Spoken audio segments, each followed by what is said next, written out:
All right, let's bring this committee of the whole meeting to order of February the 16th. I'd like to acknowledge the traditional territory of our friends and neighbors in Prophet River, as well as Fort Nelson First Nations, as well as the enduring presence of the Métis people who are in our region. Please be advised that tonight's meeting is available to the public to attend virtually and is being streamed and recorded. I guess that's actually this afternoon's meeting. All right, are there any additions? I don't have any. Is there any from council? Any from the CO staff? No, Mayor. Okay, thank you. So adoption of the agenda, please. Moved by Councilor Goering, second by Councilor Andrews. All in favor? Opposed? That's carried. There's public comment period. Is there anybody online that might want to speak? Thank you. So new business, we are here to talk about the budget and taxation presentation. So a bit of a lunch and learn. I'll turn it over to staff, and I see that there's a very thick package here that you want us to look at. Well, we don't necessarily have a look at it right now. Thank you, Mayor. What we wanted to do today was just at a lunch and learn. For those of you returning to this table, or someone's been through it before, it's a bit of a refresher. And then for anyone new to this process specifically, and also just to elected official, it's just some information that you may or may not already know. So it's we elected to do this today so that when we meet back on Tuesday, we can hit the ground running and get into the document. So the intent today wasn't to get into numbers and specifics about the budget itself. It's more around process, how I know the mayor is absolutely excited, but I'm going to spend some time with him this afternoon and go through it because he wants to go through the budget.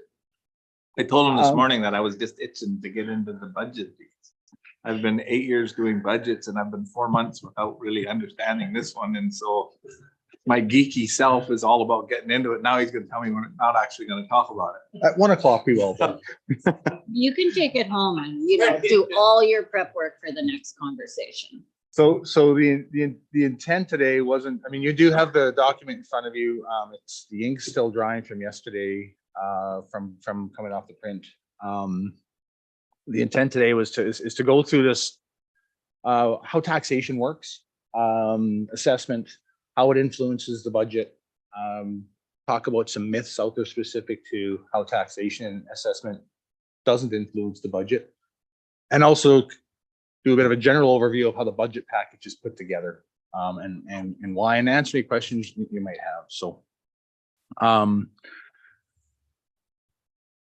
so the next slide, I guess we'll go to. So the goal of the municipal budget is to allocate resources to public services and projects and balance those resources drawn from the community against the demands for services and projects while keeping municipal taxes within acceptable limits and ensuring that services are sufficient to allow economic growth and social stability. That's a lot, but that pretty much sums it up. And a lot of times, people in general, could be staff or elected officials in the general public, will interchange the word budget and the tax levy is the same, and they're not. The tax levy is a form of the budget. And when it comes to that budget, and it's been said many times, and it's been echoed by you as a council, by me as a CAO, and recently we went through our strategic planning kind of kickoff meeting with Christina. It comes down to the service levels that are provided and what's the cost to provide those service levels. And it's, we all are aware that costs don't go down to provide a service. They typically go up, and we're seeing significant increases here over the past year compared to what we've typically seen over the previous years when it comes to cost of living expenses and cost of service goods, whatnot. Well, all kind of rolls into what those cost of living pieces are. And as an organization, what we attempt to do is to look at as many efficiencies as possible to provide that service to the community, and look at opportunities to not to see where those opportunities within the budget to not increase costs and still provide the same service. And Christina mentioned it when she did the session with us a few Saturdays ago, that there's no such thing as do more with less, but there are opportunities to do the same and create efficiencies and not necessarily see increases, and we'll get into those details next week. into a little more detail in terms of what's been done previously and what some opportunities are this year. But the budget itself is that bigger picture as well. All the costs including all the revenues, all the expenses, including potential grants and everything, get rolled in that budget to give it that greater budget package. And that's what you have here. The tax levy, in basic terms, is the amount of money the municipality needs to generate from taxation. So after you take that budget and you subtract any other revenues that are out there, service charges, any grants, in our case, the IDCA agreement, transfers from reserves and carry forwards, any of those user charges, including what it costs for someone to access the rec center, the landfill, for example. When you subtract all that, then you're left over with funds that don't have any revenue to offset the cost of those expenses, and that's where the tax levy comes in. And that's, typically that becomes the focus of a community and the organization, because that's what generates your taxation. Because the taxation is what cover the cost to provide those remaining funds that don't have any other revenues to offset those expenses. So the simple approach is expenses less revenue equals tax levy. We're never in a position, no organization from a local government perspective is ever in a position where their revenues actually completely offset their costs to operate, and they're not required to have taxation. It would be nice. It would be really nice. Yes. The goal is to get as much revenue as you can, realistically, to offset that.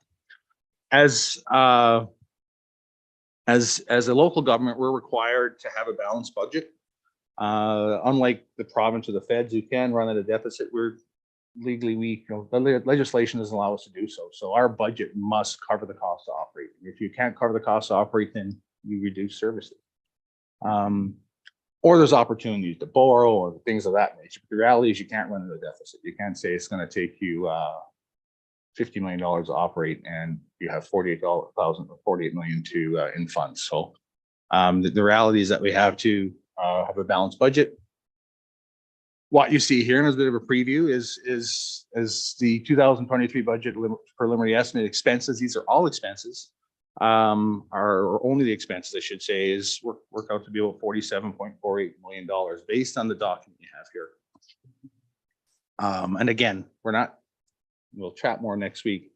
This is not necessary. This is a draft document that outlines where the numbers have fallen or landed, I should say, based on the information we have. And there's still some discussion and direction to get from council. And that's the reason why we have meetings next week in terms of what are some of the opportunities within that to reduce and possibly shave off some of that. And those are discussions we'll have next week. But when you look at the expenses, the various expenses, there's departmental expenses, capital and renewal, transfers to reserves, all that make up the expenses for the organization. And feel free to stop me at any time if you have any questions or need some clarification.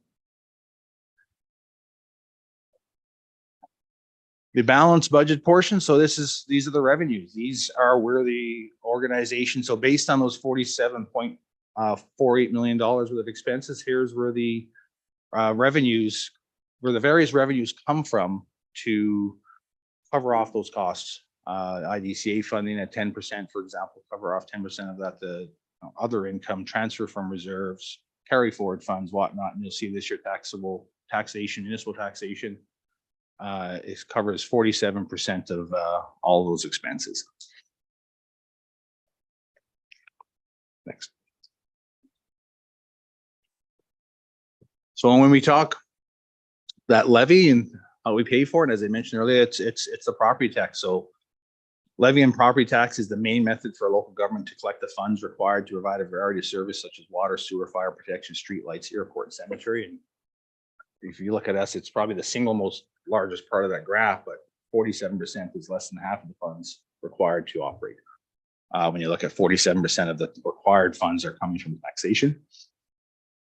Some services and the level of services provided are mandated by legislation, while other services are based on the needs and wants of the specific community. And so council has the discretion. Go ahead. Sorry, I just need to back up to the transfers to reserves. How do we come up with that figure as to, like you say, it's 6% of the Transfers draft or is it transfer from reserves? Transfer to reserves. Yeah.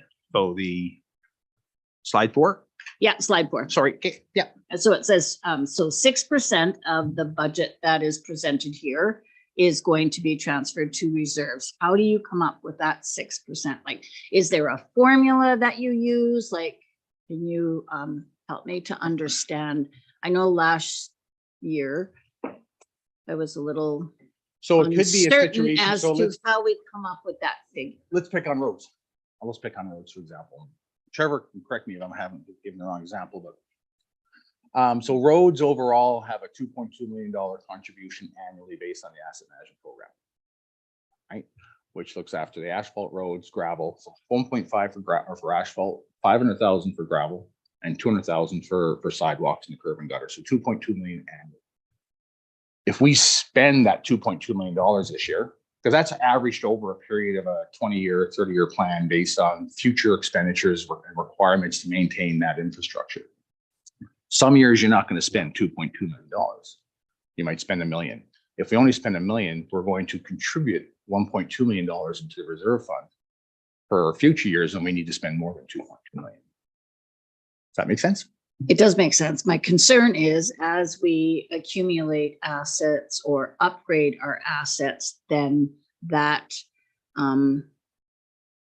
increases our commitment to reserves if we are simply looking at it from that mechanism. Yes or no?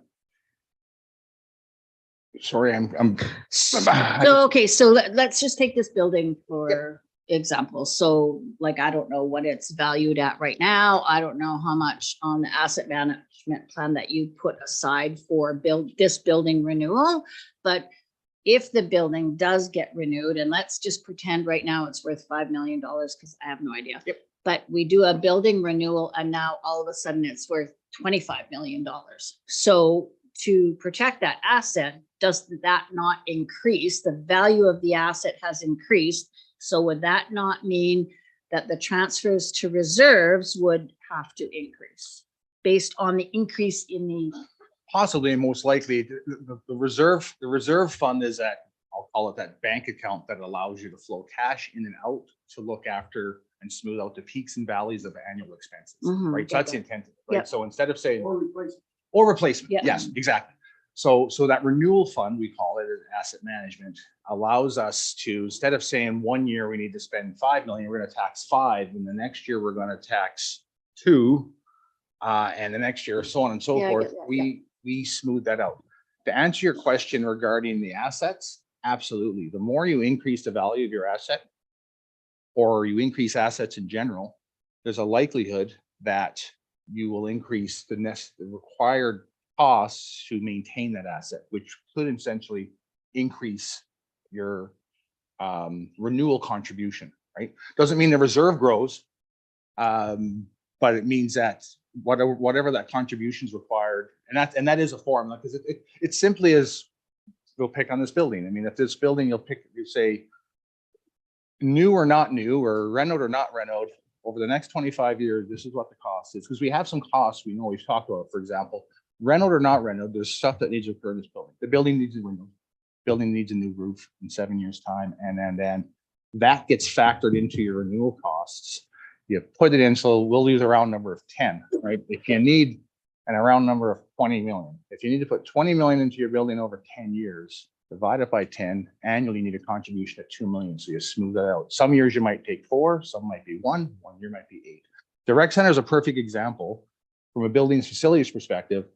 That rec center is valued over $100 million today from a location perspective. That rec center, we were fortunate as a community to get a significant amount of funding, either to front load our IDCA agreement in terms of funding that came from the municipality. There was borrowing, and there was also some contributions from the oil and gas sector and whatnot, and sponsorships.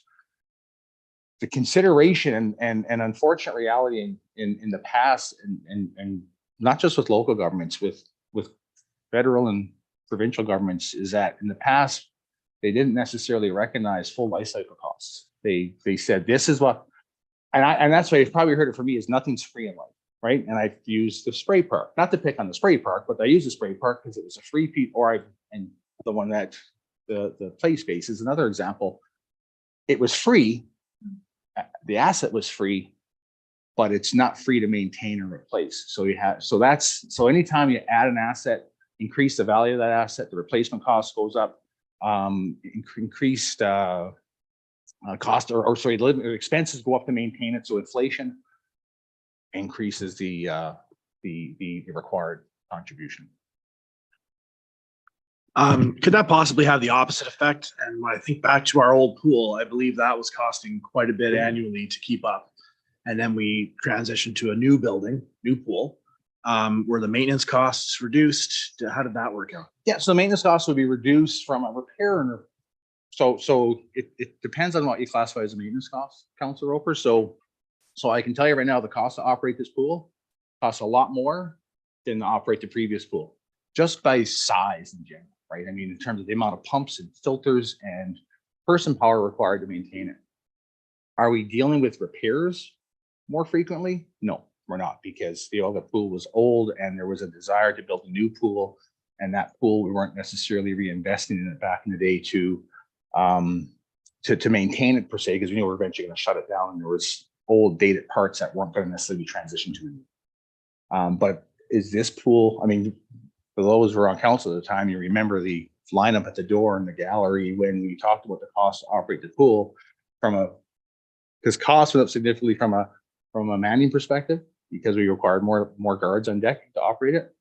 And also from a maintenance perspective, even though it's very efficient, much more efficient than the other pool, from a cost to operate in terms of the hydro and whatnot, not cheaper, more efficient, right? Because pumps are more efficient. We heat the water with the DHRC unit, which is taking burnt off heat from the ice plant and dam, right? But the actual cost to maintain it and operate it are definitely higher, just as a function that it's bigger. It's all bigger and more complicated. So if I can go back to Councilor Goring's original question, which was how did you establish the 6%? That's basically as you do each asset budget for each asset each year, there's going to be an amount determined that should be put away for that particular year. And then it's the accumulation of all of those that determines the total amount of reserves that you're going to put away. And then that becomes a percentage of the overall budget. So it could be 6, it could be 8, it could be 10, it could be 2. Yeah, it's not a fixed number. Right. Yeah, it's based on the percentage. Yeah, you'll see in your binders. And we're actually we had some conversation. We'll get into more detail next week. We're going to simplify it a bit for next year, but you'll see in your binders that there'll be a contribution to a fund. I'll pick on roads again. We'll say this is what's getting spent on roads this year. If we didn't spend the 2.2 million this year, then there'll be a separate one that says, and you spent 2 million, we're going to make a contribution of 200,000 in the roads. That would make up a portion of the 6%. Right? That's your contribution to the reserve. Does that make sense? Okay. Good to move on. Okay. Property tax.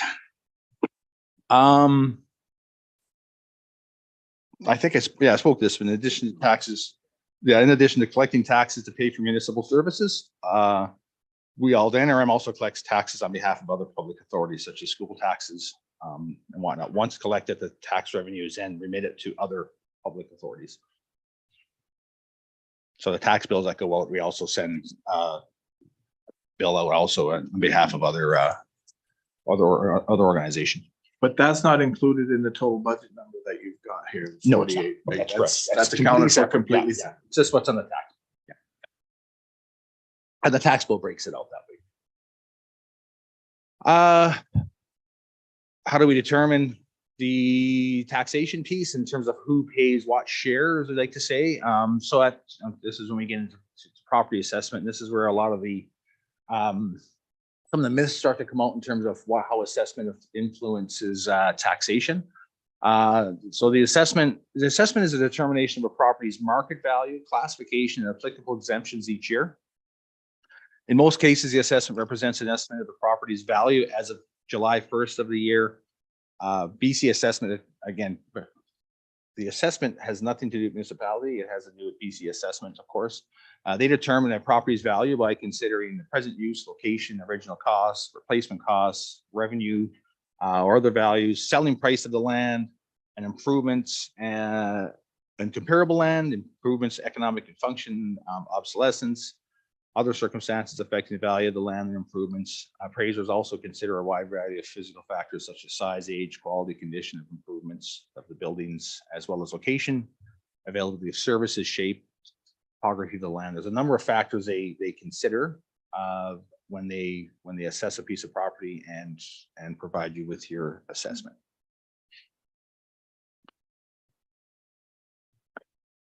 BC Assessment sends out those property assessments in January of each year to property owners, provide local governments with a complete list of all the assessments in the properties in their taxation area. This list is known as the assessment roll.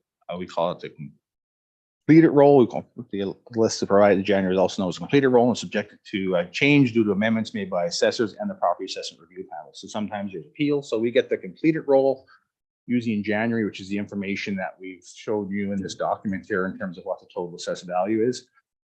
We see shifts to that when we get the revised roll later in the year here in the spring after they've dealt with appeals and whatnot and questions to assessment, which makes typically minor changes to where the assessment sits in terms of I call it where the pendulum swing is when we'll get into the classes and shortly here in terms of the various classes.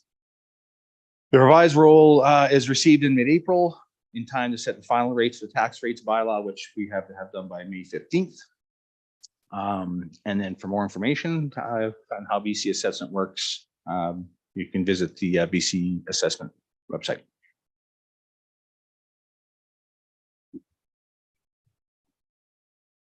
The relationship between BC assessment and taxation. So each municipality is responsible for ensuring that each property owner pays their share of taxes. Property assessment is a method used to distribute the tax burden among property owners in the municipality. The taxes are divided up amongst the property owners based on the property's assessment and class, and property assessment does not directly how much property taxes will be paid for individual property. It reflects the property's share of the total cost to provide municipal service. And we'll get into that and provide a couple of examples here. Because again, it's some common myths that my assessment's gone down, I pay less taxes. My assessment goes up, I pay more taxes. No, it's your share.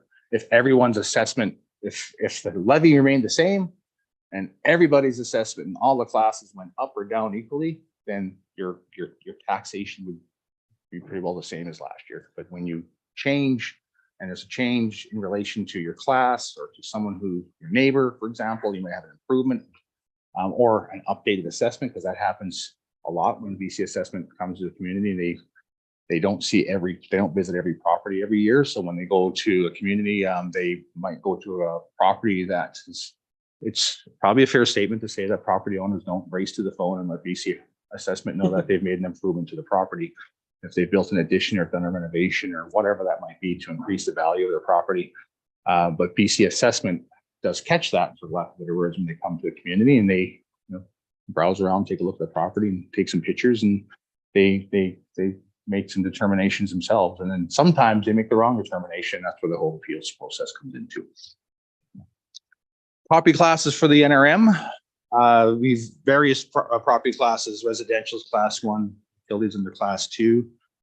Class 4, major industry. 5 is light industry. 6 is business. Recreation, nonprofit at 8, and class 9 is farm.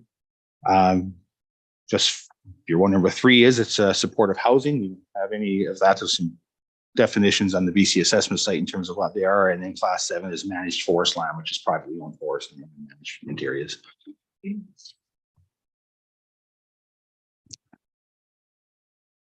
Tax rates and property classes. Different property classes are taxed at different tax rates. In order to distribute the tax levy across the different property classes, the converted assessment is used and is calculated by multiplying the assessment by the property class multiplier. So in this case, the residential property, the residential levy sits, and again, this is a simplified list, but sits at a value, I'll call it a value of 1. Then we actually have, I'll stay with it. Residential sets the value at 1. Business is set at 2.9. Council sets that number. It's been sitting at 2.9 for 5 years, 6 years. It was 3.1. Council elected back a number of years ago to reduce it. Industry is, and we call these the multipliers. Industry is at a value at 3.3. We're limited. That's the ceiling. We cannot go higher than the 3.3 multiplier for industry based on our letters patent with the as a region municipality. I thought we could, but we would have to raise our residents. Isn't the ratio tied to our resident taxation? Essentially, but you'd still have the same ratio, right? We can't be more than, we can't be more than 3.3 than the residential tax rate. So it's all relative to one, right? And then there's other 0.35 and 0.5 farm, recreation, nonprofit, or utilities. We still have an area A and area B. So residential in area A and area B. So area A runs outside the old town site and goes as far as, say, north of town, about Tetsa, just north of Tetsa, between, say, the campground and the outfitters, or around that area anyway. That's we'll say the boundary is. So that area pays basically 0.65 of the residential rate. And then area B is beyond that. So they Toad River, they pay a rate of 0.35. Those same rates apply to business. So if you're a business in area A, you're going to be 0.65 of the 2.9 multiplier. So.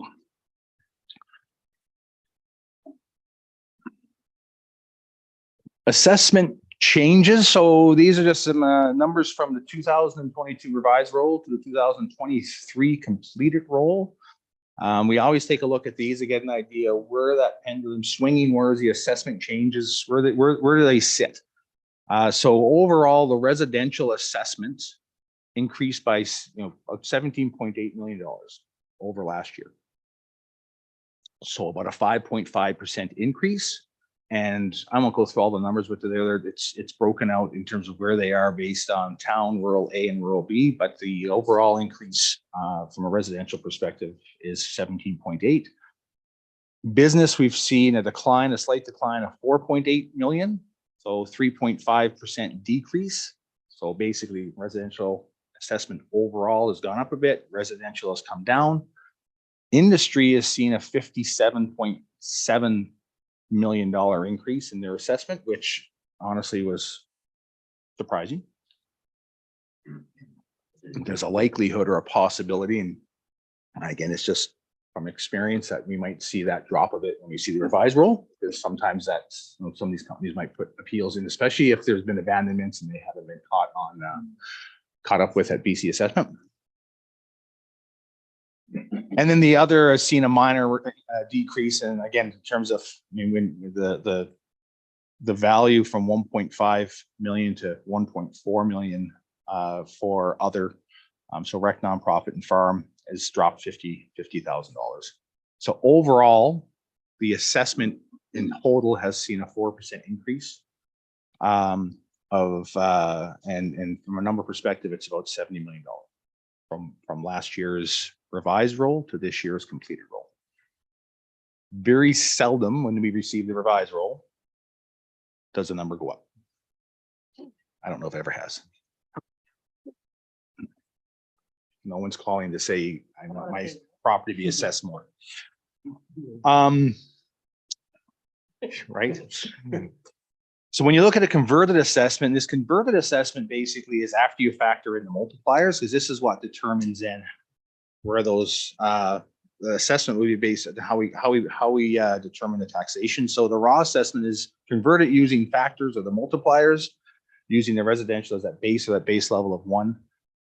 The converted assessment is used to calculate the tax rates and used to determine the distribution of levy. So an example here is a business assessment bears a 2.9% of the burden, or sorry, 2.9 times for over the residential assessment. And I mentioned that the industry cannot be higher than a 3.3 multiplier. So when you look at this, I won't go through the numbers, but this is after we convert the assessment. We call this a converted assessment because this is the data we use to determine how the levy is distributed after we factor in those multipliers.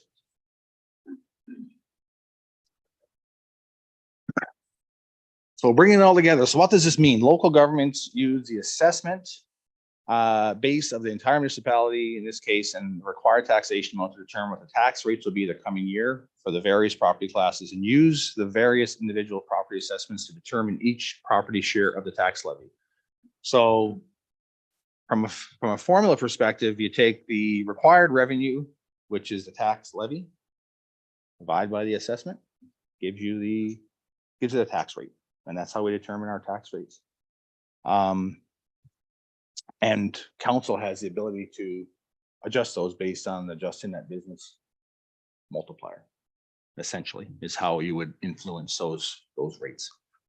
And that's what we bring forward after, when we do the final budget deliberation and council approves the final budget, then that bylaw that goes to council, that council basically passes the bylaw. That's what how those tax rates determine. You say, this is a levy, this is where the revised roll came in.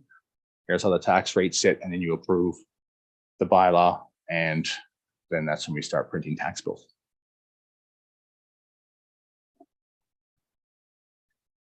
The tax levy is divided up amongst the various property classes as per the percentage of the total assessed value of all properties within the municipality as per the converted assessment. Then each property within that property class is assigned their share of the tax levy to that property class. Each year, changes in the individual property assessments and the total assessed value of each property class requires that the allocation of the tax levy changes. So there's components within the class that will influence your share that you pay. And then there's components in the various classes, right? And I've chatted with previous council before, is that pendulum shift. So the assessment within your class can affect your assessment, or sorry, the assessment within your class can affect what your share would be to pay. But in addition to, and we'll show you a couple of examples here, if industry goes up or down and residential stays the same, well, that's also going to influence your share, right? Because if industry goes up, and that from an overall assessment, and plus that multiplier is at 3.3%, 3.3 times the base rate of 1, then pendulum swung towards industry, who pays a higher share than they would have the year before, which takes away from someone else. And you'll see this year based on, we'll got a couple of slides here that kind of show where that shift has occurred from this year, from last year to this year, without getting into too much detail on the budget. You've seen a couple previews and some numbers there, but so the distribution, well, it's the next slide, the distribution of the tax levy. And you're probably already a page ahead of me, I'm sure. I know that I do it every time someone else, I'm a page or two ahead. So based on last year's distribution of the tax levy, and last year's tax levy sat at 20,881,000. The percentage, and it doesn't make a difference what that number is at the bottom, the percentages don't change. But the number would change if the number's higher or lower, of course, within each of those classes, but the percentages don't change because those percentages are based on the assessment. So last year's residential tax levy residents paid 7.1% of the tax levy. Business was 9.3%, and industry was 83.6%, and other was negligible. It's not that they paid nothing, but we'd need a few more zeros after the decimal to show that one. It's a rounding error. Well, no, it's not a rounding error. we haven't the format to sell. 2023, with the increase of the residential assessment, the residential share though is still 7.1%. And the reason for that is because industry's gone up more. So the assessment for industry is higher than last year. Remember a few slides back, it was 57 million or something. When you factor that in and you do the converted assessment, then industry's share of the tax levy is sitting at 84.3%. Last year it was 83.6. So out of the total value of that levy, industry pays for 84.3 of it. Business actually though has gone down from 9.3 to 8.5%.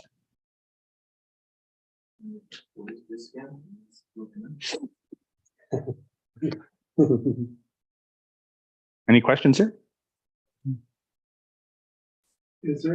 Mayor, Mike, sorry, Mike, sorry. Has there ever been an analysis on the industry percentage against everything else? So what does industry pay as a total percentage of the budget against revenues from own sources? So that's all our grants and all of that sort of thing, and plus all the other. So if they were to stand alone, what percentage of the budget are they? The only reason I ask that is something that's measured on the provincial scale, right? Where, how much is your industry paying as a percentage of Or the the total budget? budget? Yes. I wouldn't say officially, we always run the numbers and take a look to see what those numbers are, because there's other influencers, but that's an Yeah. easy number to pull out. Yeah, because you can also establish yourself on the list of 188 Yeah.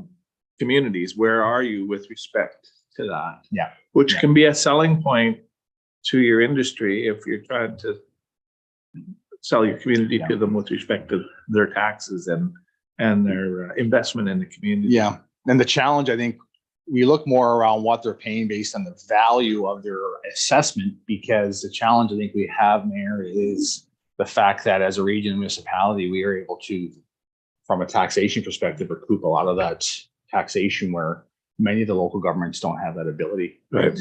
Because, pick on the city of Fort St. John or whatnot, they're not getting that same industrial tax base because they're sitting in the hinterland with PRD, for example. Right, but regardless of how they collect or whether they can collect industrial tax, it becomes the industrial Percentage.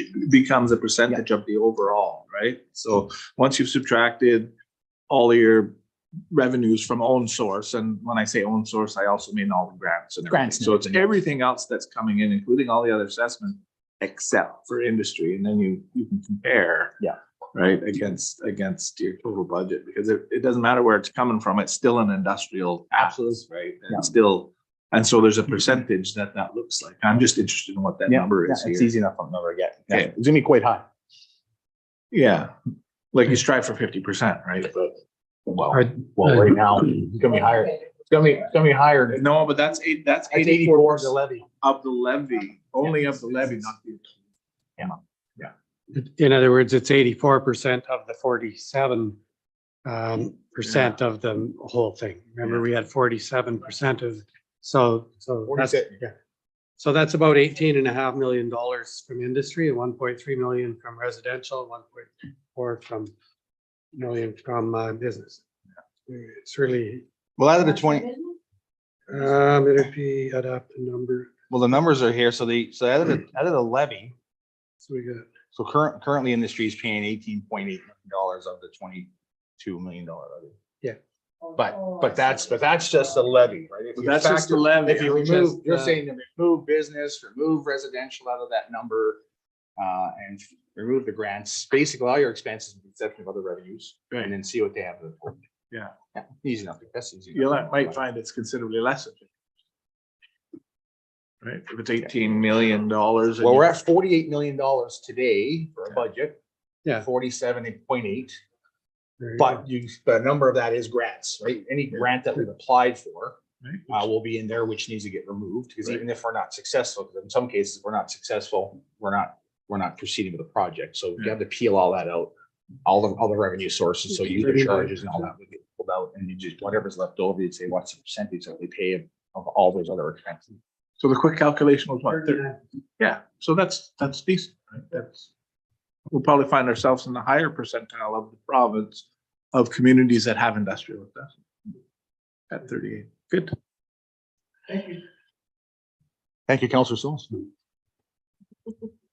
Trevor is gonna make sure the numbers are right after we'll talk about. Yeah. No, it's a good number. It's something that we haven't, because we usually focus it strictly on the levy. Just one thing to note there, just a question, because of the structure being what it is, our taxation structure, we only have a certain number of residences, but wasn't it something like 9,800 tax files that we actually have? Something like that? 10,000. Or 10,000 tax Closer to about files? 11,000. And close to 11,000. No. Okay, 9,300. So you've got this huge number of tax levy that goes out. Oh, yeah. Only a very small percentage of, I mean, relative to the residential, it's very large. And that's because of all the individual leases out there. Yeah, Trevor said they're closer to 11 if you factor in all the various categories too and stuff within it, right? The classes and stuff.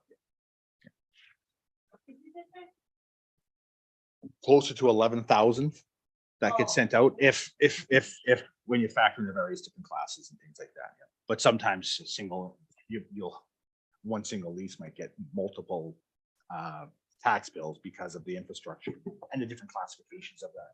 Right? You have a pipeline, utility.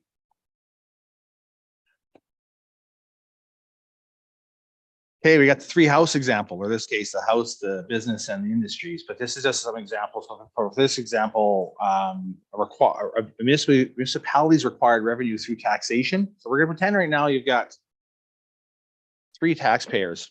You've got a residential taxpayer, a business taxpayer, and an industrial taxpayer. And the taxation required is $10,000. The assessed value of those 3 pieces of property in those 3 classes is $200,000, $500,000, and $5 million. So the total assessment's $5.7 million.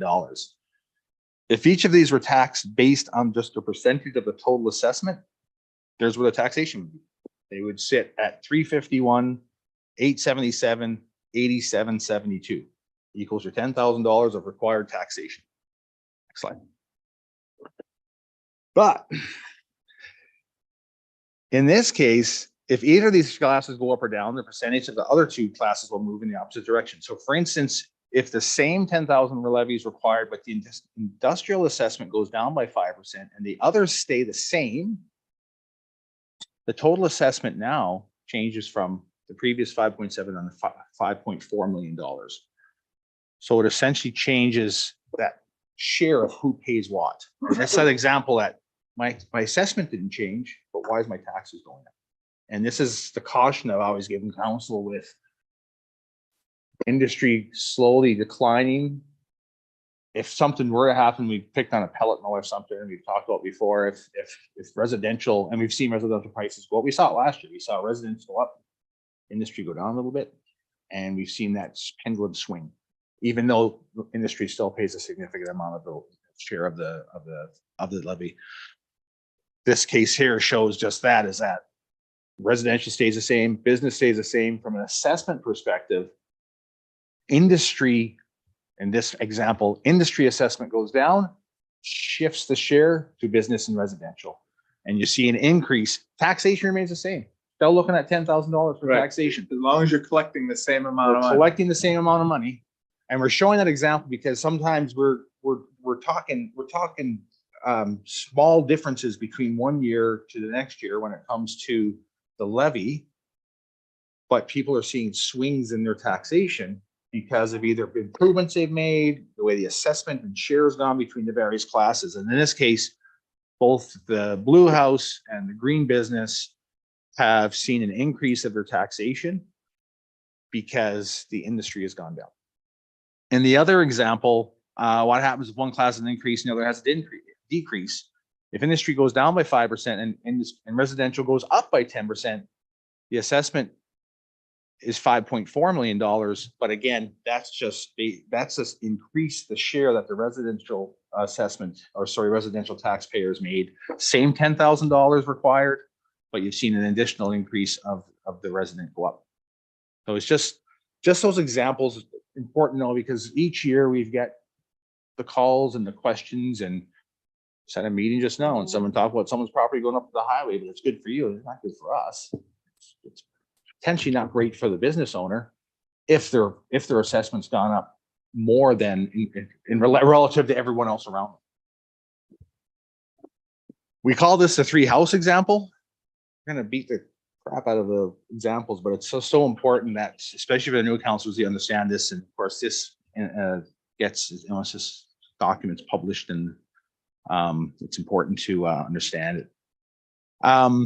So in this case, residential taxpayers. So the required taxation is $900. So we're going to keep it simple at 900. We have, each house is worth $100,000. So we have, when you remember the calculation around assessment divided by levy equals tax rates, you get a tax rate of 0.003. It says that to make, with every house being the same here in terms of value, it says to get your $900 worth of taxation, each house has to pay $300. They're assessed the same. This is your taxation. That's what your value of your taxation is, $900. And the next example, we still need the same $900, but now the property's changed. One house has gone down 25%, another one's 10%, another one's 15%. So the value now, that assessment has gone down $50,000. It used to be 300,000, now it's 250. Revenue required for tax levy is that divided by the assessment equal tax rate. The new tax rate sits at 0.036. And that's how it was mentioned earlier, how the tax rates are determined. So the taxes required, still $900, still the same. But because the assessment's gone down, the tax rate changes, and then you apply that tax rate to the value of each one of these houses. So we still collect the same $900, but based on where their assessment sits, one house now pays. You remember before each house was paying 300. Now one pays 270 because their houses were 75 grand versus 100. The other one pays 324, and the other one pays 306. So this case shows that someone's house is depreciated by $10,000 in the middle example, but their taxes actually went up. But the taxation, required taxation didn't. And it's just understanding that the influences of assessment. It is. We try to use a 3-house rule because this is the most simplest way we can do it. And like I said, we beat the daylights out of it, but at the end of the day, it just demonstrates from a very simplistic. We're basically saying the municipality has 3 houses. That's it. One class. This is what it's worth. Same taxation, but this is how it influences the change, right? Because this is that question: how come I'm paying more taxes than my assessment? People tend to or taxation in general until it affects them. Right?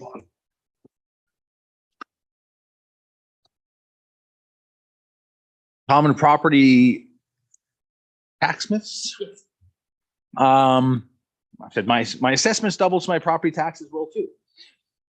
Important factor again is not how much your assessed value has changed, but how your assessed value has changed. Format thing here. Your assessed value has changed relative to the average change for your property class in your municipality or taxing jurisdiction. Slide a little quicker here. Another 3 houses, everyone's gone up. Sorry, everyone's at 100 grand still. Sorry, same $900 required. Slide 24. Now everyone's prices has gone up the same. Everyone's assessment, sorry, has gone up equally. Assessment's gone up. Their required taxes haven't, because we're still looking for the same levy, and everyone has gone up equally in relation to one another. And it's just, again, another important piece. It just shows that the other way, that your assessment can actually go up. That doesn't mean that your required taxation does. It's all, there's other influencers as part of that.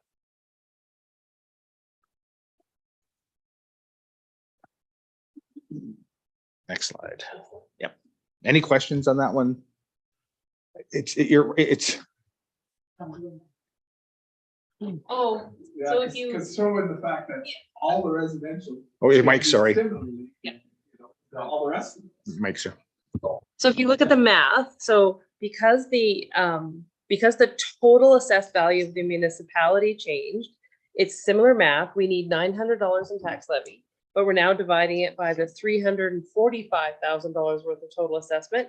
So it sets the rate at 0.0026. So $100,000, which is what my house is worth, times 0.003 equals $300. My house is now worth $115,000, but the tax rate is lower, and it's still $300. So my assessment went up, but because the total value went up, the tax rate went down, but it's still $300. Yeah. And there's some key components there. Is Mayor mentioned earlier, the levy, we're using the exact same levy number for both, but it shows how the taxation can change, even though, to your point, Councilor Roper, the bottom line hasn't. Still need $900. Yeah. But who pays that share is based on your assessment and how your assessment is relative to other assessments. It determines the share, right? And there's many influences, right? This is a very simple approach. We're saying there's 3 houses in one tax class in municipality. That's it. Now throw in business, which has a different rate based on the multiplier 2.9 in industry and the other classes, and they can influence each other. But essentially what it does is it divvies up the assessment in those classes, divvy up the overall levy into who pays what share based on where your share sits with the assessment.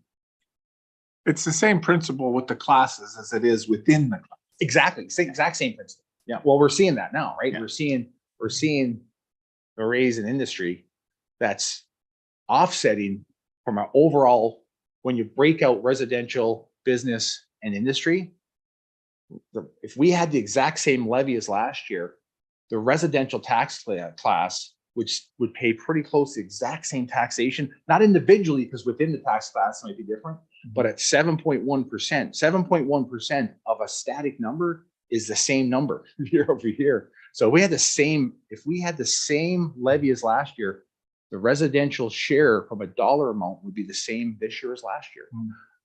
But assessment's gone up. Why? Because industry has offset that, because they've gone up also. And who benefits more than the rest? Well, residential does, and then business, because they've dropped a bit, they benefit even more again. Clear as mud, right? That's okay. So that's if you allow the numbers to set the rate for you. There's still an opportunity for us to set the rate independent of that if we choose. It's Yeah. just we've got to. Well, the rate you would set would be the multiplier. Right. Yeah. Or less than the multiplier. Well, the multiplier, so your The tax, multiplier is the max that you're allowed to. well, yes. So your options are business, you can go up or down, right? That's going to affect all the classes. I mean, farm or if there's fixed stuff for farming, no problem. It's a bad example. Industry, your only option is to take it down, right? But if you take it down, then it moves Everybody else. up. everybody up. Yeah. Even if you if you drop business by, we went to 2.7, for example, versus 2.9, and then you took industry and said, let's drop them from 3.3 down to 3, with the value of that assessment in industry, it would significantly move that pendulum in the required share of taxation in the business and residential.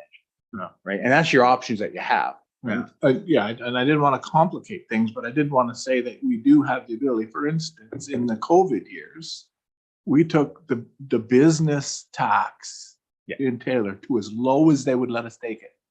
Yeah. Independent and regardless of all of the relationships between them. It's just that then the others Paid more. pay a little bit more across the board, and and people recognize that we wanted to see our businesses come through the COVID, and so we reduced the burden of taxation. Everybody was okay with that. But that's a political decision that you make based on the circumstances of the day. So you can, it's probably not recommended, but you can remove yourself from this relationship if you choose as a municipality. Yeah. Okay, thank you. Yeah, you would. Yeah, for sure. Yep. In your example, if you did that here, it would raise up the residential, would impact. It would change the tax. It would just automatically change the tax rates of residential others. and industry. Yeah. That they would go up to offset the difference of the revenues you get from that particular tax class. Yeah, absolutely. I think we've beat that up. We can go on to the next. Yeah. The next. So basically, what's it all mean? Just to wrap that piece up, assessments may increase and decrease, but the cost of providing municipal services do not typically decrease unless service levels are changed. So, to your point, Councillor Roper, it's the bottom line. What's the overall budget? And that budget can go up and down. It's give me a bit of a smoke and mirrors or coconut game, because I mean, we had a very high budget a couple of years ago, but $17 million of it was ACAP funding. So the overall budget was high, but we increased our revenues by 17 million because it was offset by a federal grant. Right? And that's why the focus a lot of times, that bottom line, is that tax levy, is what does the taxpayers have to bear for that service to be provided. And that's why a lot of times we focus on the levy, because that's what determines your taxation. Or that's the number used, I should say, to determine your taxation. Oops. Main factors influence property tax sharing are how a property compares to others within its class. We've talked about that. How property class compares to other property classes across the entire municipality. Property assessment does not directly equal how much property taxes will be for an individual property. It reflects the property share of the total cost to provide municipal service. These are the statements that we've utilized over and over again, and we've backed it up with some examples here. Inflation, new service charges, and various other uncontrollable costs can cause a municipal budget to increase. We're seeing some of that potentially this year. And a municipal budget can also change from year to year based on capital project debt servicing reserves and final financial charges or finance charges. So my ACAP example is the overall budget increased a couple of years ago because we had a significant grant offset by our costs for the work on the runway offset by the grant. So basically, the municipal budget serves as a policy document, financial plan, and operations guide to achieve municipal priorities identified by council. The regional council, the budget consists of operating special projects, capital expenses, and revenues, and outlines council's direction regarding financial matters such as reserve levels, grant usage, and debt servicing. So your question earlier, Councilor Goering, about the reserve contributions, they were set based on the asset management policy and information provided previous to council in terms of this is the service level you want to provide. I'll pick on roads. For roads, and this is what the contribution, the annual contribution needs to be to maintain this service level, right? And we use a number of value of 7.8 out of 10, which we demonstrated. This is what a road looks like at 7.8. This is what it looks like at 7. This is what it looks like at 9. And this is the cost to maintain that. And council can change that service level up or down, and the cost would be influenced as such. Okay, so that was my point. It's like, if let's just say council decided that we didn't want 6.1 as the contribution to reserves, we can make that decision. Yeah. And what we do as staff is we let you know what the consequence of that decision is. Yeah. Right. Okay, yeah. So water and sewer, as an example, a little bit limited in terms of what you can or can't. Well, it's just the way you can or can't do. What typically can do, because technically you don't have to provide a water service to a community. You're not required to provide a water services technically. Isn't that crazy? It is, but I mean, you don't see it very often. But I mean, well, community of Toad. I mean, they're a taxpayer. They don't have a water service. Yeah. As an example, McConaughey Loop doesn't have a water service. I mean, they have access to water. What we're required to do is, if we provide water, then we have to, and we say it's drinkable, we have to meet the drinking water standards, right? But council can absolutely elect, and that's going to be some of the discussions next week, is some opportunities potentially, especially given that we're in the process of reviewing the asset management program. And even though we've presented an asset management program to council, there's some new numbers that we've recommended based on a service level, what the outcomes would be, but we haven't got under the hood of those with you as a council. And so some opportunities where we might say, let's stay status quo this year. Here's what the impacts of those decisions will look like and what they will look like for future years if you want to make up the difference. But at least it gives council the opportunity to make an informed decision based on where the updated numbers look like based on that program. And because we're looking at everything from additional costs to provide the service. And honestly, the past year has thrown a bit of a wrench into our program because we didn't anticipate the cost and the inflation numbers that we saw. You don't project those until you start from that future numbers, right? So how are we for time? I'm sorry. It's just okay, and only and 15 slides left. Okay, let's do this. I'm gonna go fast. Are we okay? We're fairly quick because now it's just around the documents. If council's good with it, you get a couple minutes. Okay. It looks like everybody's fine with going a little bit fast. Okay, so the timeline, this is just where we currently sit right now. We're in February. We're going to go through the preliminary budget presentation next week, which is the draft document, which is in front of you. Once that's reviewed and discussed and appropriate changes are made based on your direction, then we look at going to the public with that information. We'll talk to council about what that looks like, talk about what it's looked like in the past, what some of the positives that have been, what some of the challenges have been with that. And of course, we got final budget preparations into March, pushed out the deliberations for the budget and final budget in April. And then of course, May 15th is the tax rate bylaw deadline for the tax rate and the 5-year financial plan. When we get into the binder, when you look at the binder, some of you, you've gone through this before, others have not. It's a working document. As I mentioned earlier, this is not, we're not going to say this is what we propose we do. You're saying this is where the numbers have landed, and we're going to talk about some potential options to council. And that's where we sit next week and just go through this page by page, go as fast or as slow as you need.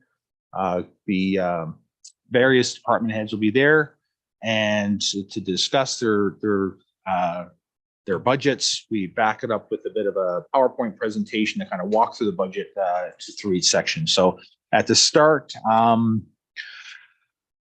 preliminary budget and final budgets will be presented to you in the binder format, and it's also available in digital. At the beginning, you'll find the table of contents, the meeting agenda, and then large budget sections are behind the large colored tabs, and the secondary sections are behind smaller number tabs.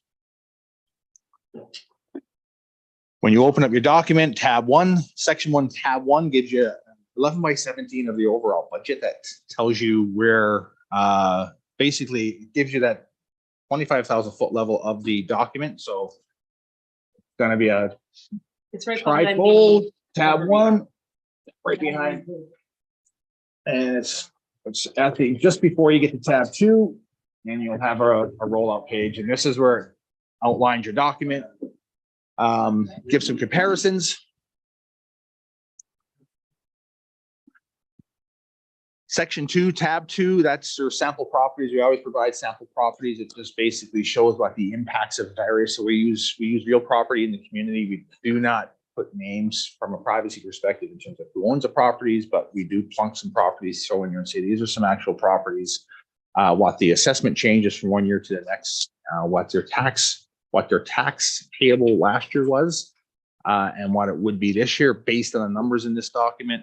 And then we also do some comparisons where we use some, I'll call it static numbers, where if assessment didn't change and this from one year to the next, this is what the taxes would be, because of course, as Mayor said, there's other influences outside the tax classes that will, with the various tax classes influence that. So essentially we analyze it every which way to Sunday, so you can kind of take a look to see what the numbers and how the it are impacted for various tax classes. The properties just aren't residential; they're business and industry is in there also. Section 2, tab 4 is a consolidated summary that just rolls up a budget to budget and budget to previous year's actuals. So again, and we'll walk through all of this next week because as we walk, we go by tab and walk through the document, look at things. And stop me if I'm going too fast, and any questions if you have them. Then once you get past that, the document is broken into 4 main budget areas. We break it down to the operating budget, the special projects budget, the grants to groups, which is things like golf course and whatnot, and the capital and renewal budget. We take the operating budget and we separate the operating budget out so that you can compare year to year, right? And that's the reason why we separate the special projects out, because special projects could influence a budget if you do. And we'll pick on this year. There's a expense in here for $100,000 for an OCP review. That OCP review would impact the operating budget if we kept it in operating by $100,000 for the RDP department. And it's hard to compare year to year in terms of what the changes might be if you start throwing projects in that it might be a one-time project or a multi-year project or whatnot. So that's why we separate special projects. Some history there is back in the day, the municipality used to call those capital projects. Everything were capital, but an OCP isn't a capital project from the true definition of capital. So we call it a special project because anything that isn't normally operationalized.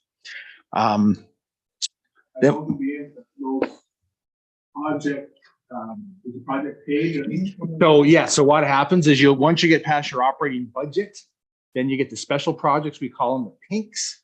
You'll see those pink documents. So they'll roll up. You'll see what a total of the special projects are, and then each individual project will have a justification in terms of what it is, what the cost is, if there's any carry forward.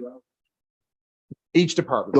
Each department. Once you get to RDP, development and planning, you'll look at that, and I'll walk through this afternoon too, Mayor.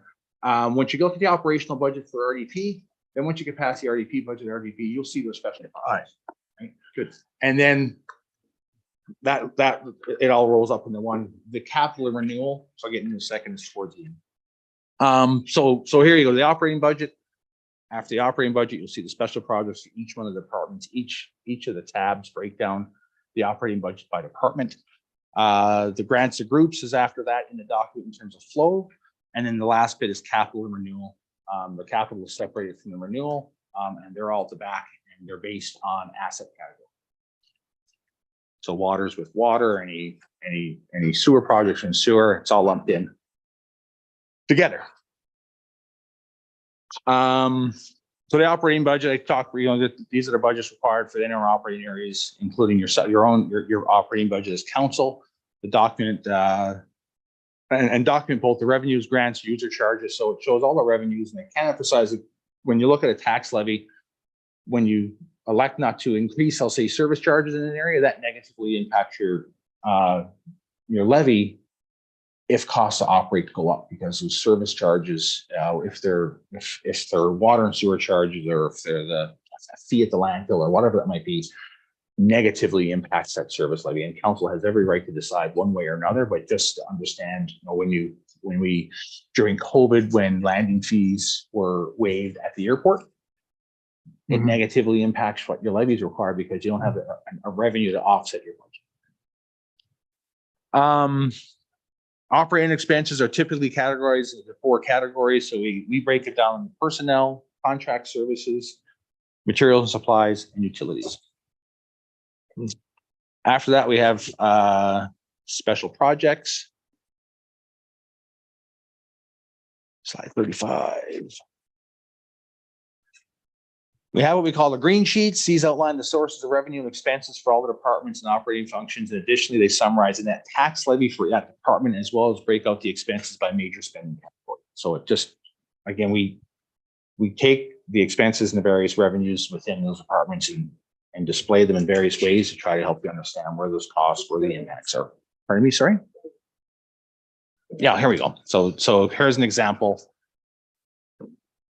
We've picked on public works here, and when you go public works, well, the green sheets also break down the areas within public works, broken out in the cemetery, public works, which public works overall will be your roads and grounds. Then your sewer, solid waste, and water are broken up. And then each below that, you'll see the distribution based on contract services, material supplies, utilities, and wages. So no changes. I mean, the format might look a little bit different, font maybe, but the basic fundamentals of how we provided it typically is still the same. And then what we initially call the pinks. The pink justifications these are in this case for the special projects, and we have them at the end of each of the operating budgets for each department, outlining what some of those special projects are, or what the special project, some of them, what the special projects are, and the costs and the tax implications from, if it's, in some cases, some of the special projects may be multi-year. So there's carry forward funds that there's no new money required, and it's a new project, new money required. It has that docket, that detail there. At the front of each pink special project section, there's a summary sheet that lists all of the projects with a table that shows you the totals in each of those expenses, sources of revenue, and net tax levy. It's at the front section of each pink section. It summarizes the pinks behind it. The grants to groups is the summary pages on tab 18. Some of the user groups, for instance, Arts Council track, they're listed on the one page in a summary. And then the larger groups, i.e. theater, golf course, library, historical society, have their own sections in the document.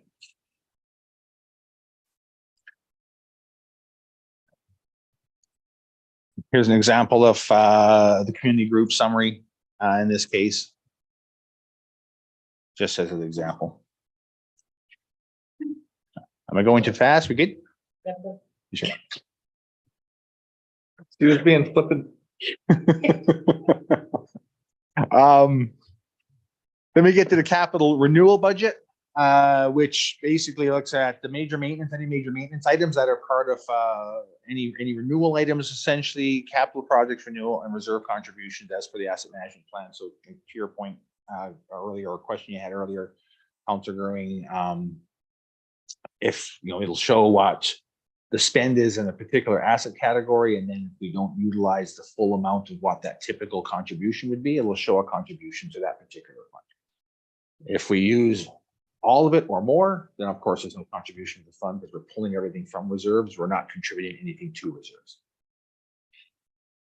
The buildings one, as an example, at $1.5 million where it sits currently, is something that we're taking a look at because we know that that fund isn't enough to cover the cost. We use it during the presentation. We said you'd be replacing every building every 300 years at that rate. So we know 1.5. It's not the requirement's not less than that, but we're analyzing the data to determine what is that number and what's the scope of work that's required. What does that fund cover? Right? Because typically we look at building envelope, not necessarily in things within the building. We're starting to look at that level of detail now. Of course, these are the pinks, but specific to either renewal and capital, and those will be towards the end of the binder and all within each other's asset category. 2 slides left.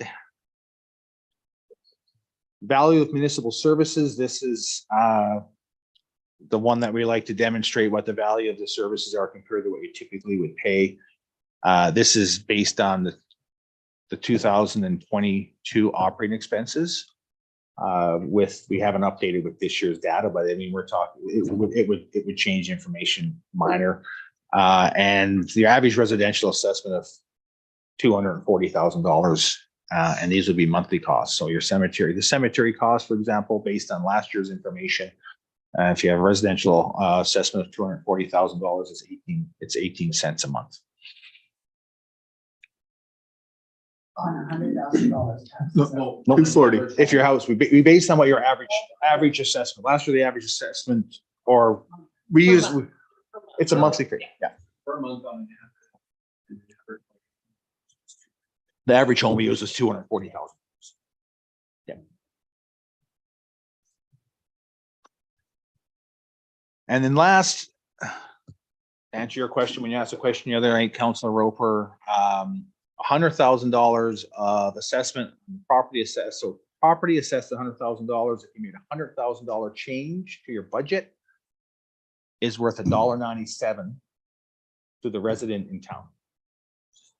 So the $25,000 question regarding Grace Manor worked out to 50 cents, give or take, for a resident. And of course, out of on $100,000 of assessment. Yeah. And that's why I just joked earlier in the meeting and said Trevor's not responding to the question because he's going to confirm his number. Because we gave him a bit of a hard time the next day, which we tend to do once in a while. Yep. Yeah, and we do too. And of course, it shows the breakdown based on $100,000 assessment with the various classes and in the areas. And if there's no questions, that's it. Well done. Thank you. Thank you. They're good. Thank you. I think I'll probably keep some of those slides handy to myself. And you did a very good job explaining them, and so we can use our own examples to explain them to our neighbors and anybody who has a question. No, thank you. And the group here, Trevor and Aaron especially, did a lot of work done. I mean, we regurgitated a lot of information, but we find that it's important to, we don't envy getting up in the morning dealing with municipal budgets, of course, but it's a factor. I love budgets. I'm with you. Trust me. And I was spitting numbers out this week, and I just, to me, I'm a bit of a math geek, but at the end of the day, it's important to try to get as much factual information out there for the community and also, for council, either as a refresher or for new councilors to be able to communicate that to the community so they understand, right? And we can't control the reaction or the various comments, but at the end of the day, if we at least know the information that we try to provide the information in a fashion that can be processed and understood, which that's why we try to keep a simple 3-house example for taxation. We do that so that we can, arm you as elected officials and with being able to defend the budget when it comes to providing service levels or reducing service levels for that matter to the community. Okay, are there any questions? Just a Councilor comment. Anders? Yeah, thank you. Just a comment. I want to call it the new budget program that we've been kind of following, but it's kind of the evolving one and changing one. I've got way less stress going into this budget than I have any other one, knowing the process we're going to be following. It's so much more digestible than it used to be. So thank you guys. Any other comments or questions?